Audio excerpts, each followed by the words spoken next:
Por favor, ministra. Caro senador Paulo Paim, na pessoa de Vossa Excelência, cumprimento todos os integrantes da mesa, agradecendo em meu nome pessoal e em nome do Tribunal Superior do Trabalho o convite de Vossa Excelência para aqui manifestar sobre sobre temas tão relevantes, tão importantes, que essa Comissão de Direitos Humanos, né, que encarregada, né, justamente de temas que envolvem, né, os direitos humanos, também elegeu. E cumprimento duplamente também como sul-rio-grandense, porque Vossa Excelência é senador também pelo meu estado, Rio Grande do Sul. Cumprimento a senadora Ana Rita, O senador Inácio Arruda entrando nesse momento. Então, Senador Inácio senadora, né, representante do Partido dos Trabalhadores pelo Estado do Espírito Santo, cumprimento o senador Inácio Arruda. E o tempo é pequeno e vou dedicar ao tema assédio moral, porque não poderíamos aqui enfrentar todos os temas. Bom, eu cumprimento também todos aqueles que estão aqui presentes e nos ouvem. O tema do assédio moral tem me envolvido, venho estudando já há alguns anos, e até porque há vários projetos de lei tendentes a regulamentar o Instituto. Acho que será proveitoso eu me deter no tema do assédio moral, se der tempo fazer alguma referência sobre o tema da terceirização. Mas este é muito interessante, diz especificamente com os direitos humanos. É recente, né, o fenômeno, e ele começou a ser estudado na década de 1980, e os primeiros estudos que diagnosticaram o assédio moral provêm da Suécia. Foi um psicólogo alemão, Heinz Lehmann, que, estudando, né, dentro das grandes corporações as relações humanas, identificou o assédio moral. Por quê? Porque o assédio moral, ele é, digamos, invisível no primeiro momento. Ele se considera, ele se constitui por uma série de atos aparentemente desimportantes, mas que, pela continuidade, resultam na fragilização da autoestima do trabalhador. E, a partir desta constatação, os estudos foram aprofundados e surgiu, digamos, o Instituto, que não é privativo do Brasil, é no mundo inteiro. Inclusive, em alguns países, ele já é tipificado, inclusive, como crime. E em outros apenas como um ilícito, né, civil. Vejam que, no Brasil, as primeiras ações que foram ajuizadas nos tribunais datam de 10 anos.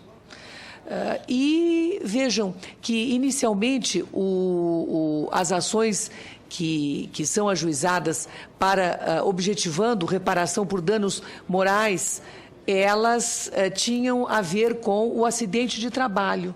O maior número delas, ainda o maior número, é resultante de acidentes de trabalho que causaram danos não só materiais, mas também morais aos trabalhadores. Hoje, os danos morais resultantes do assédio moral crescem, digamos, numa perspectiva geométrica. E eu não digo que se ombreiem com aqueles resultantes do acidente de trabalho, mas eles realmente têm sido numericamente reproduzidos em progressão geométrica. Não só o dano moral individual, como o dano moral coletivo, né, resultante do assédio moral. E vejam, não é por falta de estar positivado o Instituto na legislação que ele tem sido ignorado, não é? No plano da Justiça do Trabalho. Ao contrário, o assédio moral, ele tem, não tem como assédio sexual, positivação no direito penal. Portanto, ele não é um crime, que este sim depende, né, de lei. Mas ele tem sido considerado um ilícito civil trabalhista, independentemente de legislação que regule, que discipline especificamente o assédio moral. Por quê? Porque ele resulta de um descumprimento de uma obrigação contratual que todo o empregador tem de tratar com urbanidade, de tratar o seu empregado com respeito. Portanto, ele resulta de um descumprimento de uma obrigação contratual básica. E ele tem assento constitucional, né, no princípio da dignidade da pessoa humana, no direito constitucional à saúde, em especial à saúde mental. Mas é muito importante que a lei discipline aspectos que são relevantes, e em especial para prevenir, porque o essencial é prevenir o assédio moral, que ocorre, e eu percebo isso muitas vezes por falta, inclusive, de esclarecimentos. Porque vejo, numa grande organização, muitas vezes se pratica o assédio moral no âmbito, às vezes, de empregados na mesma hierarquia, porque, ao contrário do assédio sexual, que sempre parte de um superior hierárquico em relação ao inferior para obter vantagens dessa natureza, no plano do assédio moral, ele pode ser praticado não apenas do superior hierárquico em relação ao subordinado, mas entre empregados da mesma hierarquia e mesmo até por empregados que estão numa posição hierarquicamente inferior em relação ao seu superior. Se aqueles subordinados não gostarem da maneira como o superior vem atuando, digamos, um gerente em relação aos seus subordinados, eles podem praticar assédio moral em relação àquele que está num nível hierárquico superior. Por isso que é muito importante a disciplina legal do Instituto.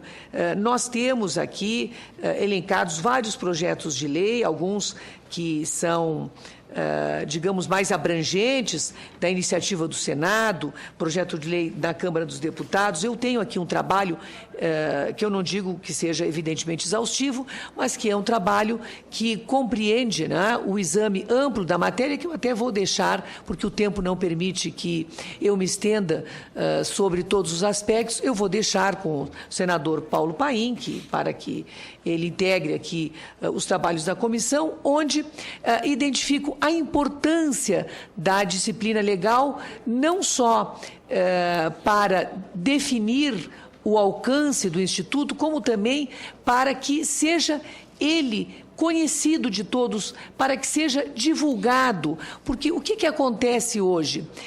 Quando se quer que rescindir o contrato, se pratica, e a jurisprudência vem permitindo que eu faça essa afirmação, o assédio moral, que é, repito, uma série de atos tendentes a conduzir o empregado a romper o vínculo de emprego, quer pedindo demissão, quer aderindo ao PDV, quer requerendo uma aposentadoria voluntária, quer requerendo uma transferência, ele sempre objetiva afastar aquele empregado do seu local de trabalho.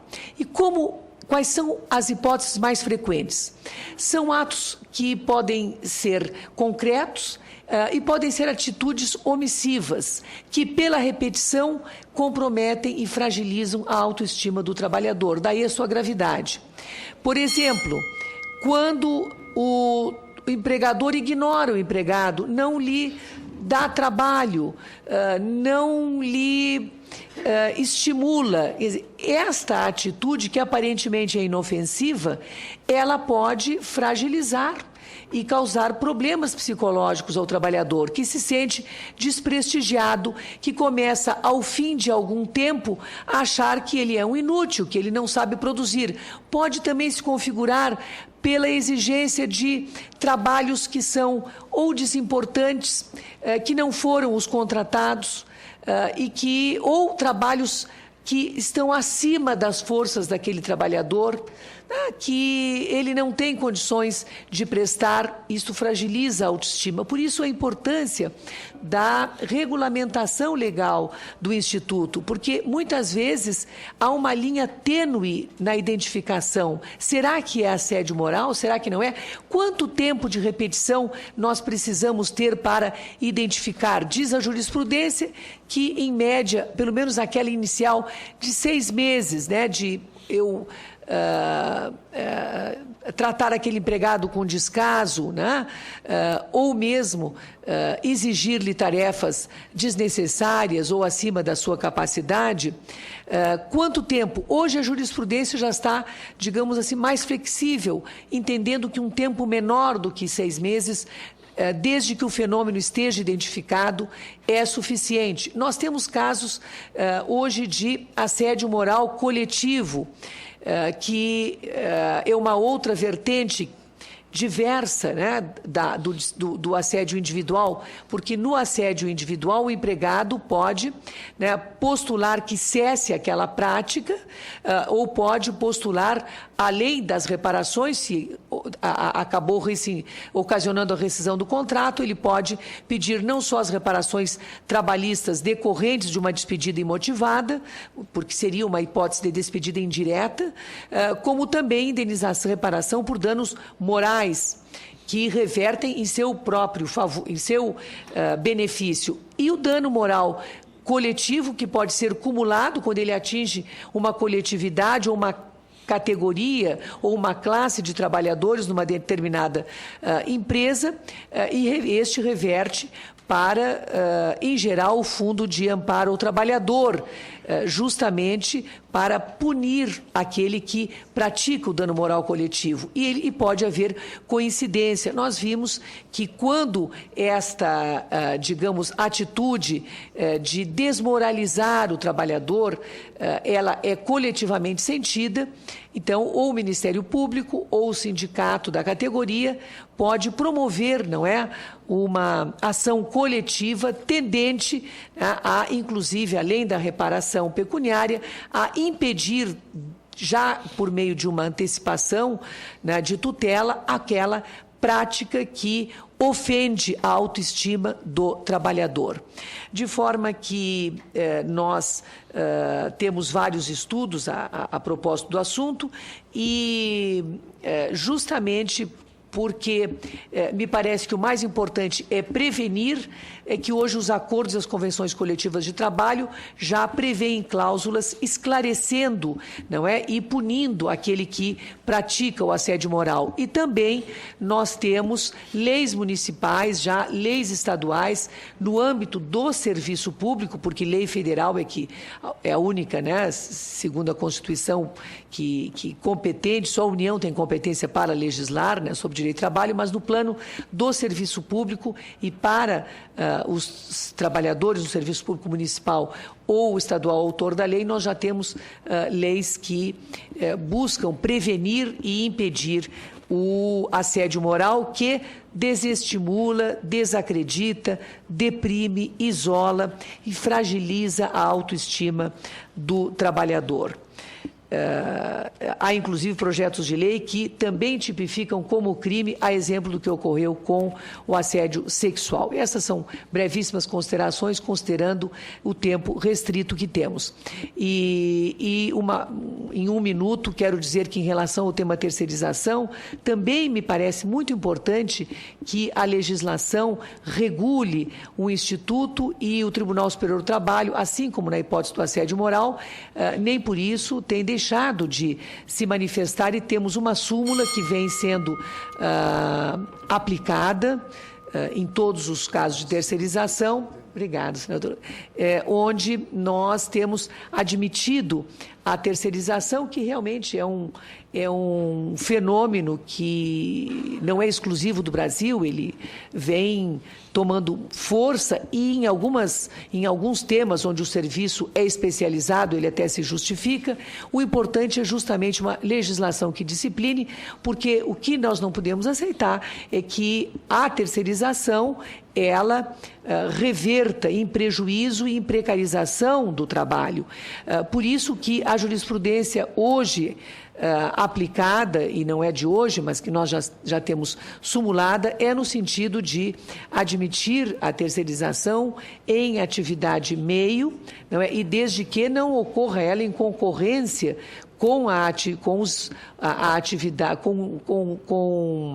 atividade exercida por trabalhadores empregados. Quando ocorre essa hipótese de terceirizar serviços que já são executados por empregados, é que se impõe a equiparação. Então, a terceirizada terá de pagar a mesma importância justamente para evitar essa concorrência, né? E assim, restringir a terceirização na atividade meio a atividades que não são concorrentes com os empregados, com aquela exercida por empregados da empresa. E em atividade fim, nós não admitimos a terceirização. Há, inclusive, sobre esse tema da equiparação, repercussão geral em recursos extraordinários pendentes de julgamento pelo Supremo Tribunal Federal. Mas no Tribunal Superior do Trabalho, o entendimento que prevalece é esse. Em atividade fim, não se admite a terceirização. E em atividade meio, sim, mas não quando há empregados que também exercem aquela atividade, porque aí haveria uma confusão entre atividade fim e atividade meio, né? E, recentemente, nós decidimos na SDI que, mesmo em relação às empresas de telecomunicações e de energia elétrica, se aplica este entendimento, né? Onde é uma lei específica de que, na atividade meio, não se admite, em atividade considerada fim, não se admite a terceirização, apesar da lei referir que seria possível nas atividades inerentes. Então, em atividade fim, nós não temos admitido, mas há também projetos de lei, me parece muito importantes, que regulamentam este fenômeno, né, da terceirização. E eu agradeço mais uma vez o convite, me coloco à disposição se em outras oportunidades também puder colaborar sobre estes temas que tenho predileção e que também constituem uma grande preocupação pela frequência com que geram litígios, né? E o nosso objetivo sempre é reduzir ao máximo, né, a litigiosidade, sempre prevenindo, não é, o litígio. Esta é a preocupação de todos. Muito obrigada. Muito bem. Essa foi a ministra Maria Cristina de Goya Peduzzi, que é vice-presidente do Tribunal Superior do Trabalho. Me permita que eu lembre, está bem, doutor Madeira? Muito bem. Doutor Madeira é uma pessoa, assim, ímpar. E, por isso, posso dizer que ele é um parceiro nosso de todas as horas, é um militante dos direitos humanos. Doutor Madeira está ouvindo essa brilhante palestra aqui da ministra, tenho certeza, saiba que, na minha vida, uma das referências, digamos, quando eu comecei, porque ele já era presidente da UAB, já era uma figura pública, eu tive muito incentivo da parte dele. Muito obrigada. E gosto muito dele. Ficará muito contente com Permita que eu diga isso. a referência.